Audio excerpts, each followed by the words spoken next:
Definitely ఇవన్నిటిని బట్టి, ఈ చర్యలను బట్టి మాకేమర్థమవుతుంది ఒక సామాన్యుడిగా, ఓకే, ఒక ఇండిపెండెంట్ గా ఈ ఇష్యూలో ఇన్వాల్వ్ కాకుండా ఒక ఇండిపెండెంట్ గా వాస్తవాలను అనలైజ్ చేస్తే, ఓకే, ఇక్కడ ఏమర్థమవుతుందంటే డెఫినెట్లీ అట్లీస్ట్ లాస్ట్ 1 year నుంచి మంగ్లీకి సంబంధం ఉంది ఈ విషయంలో.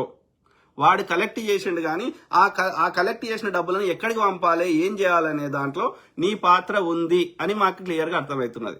ఎందుకంటే నీకున్న రాజకీయ కాంట్రాక్ట్లు కావచ్చు, నీకున్న ఇండస్ట్రియల్ కాంట్రాక్ట్ కావచ్చు, నీకున్న కేంద్ర మంత్రులు కావచ్చు, ఈ డబ్బులని ఎక్కడికి పంపాలి, ఎవరికి పంపాలి అనే దాంట్లో నీవు కీలక పాత్ర పోషించావు.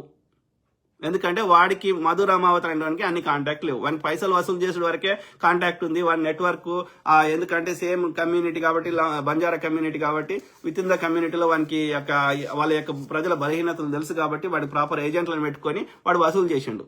ఈ వసూలు చేసిన 500 కోట్ల 1000 కోట్ల అనేది అది కరెక్ట్ నంబర్ అనేది పోలీసులు తేల్చాలి. కానీ అట్లీస్ట్ ఒక 500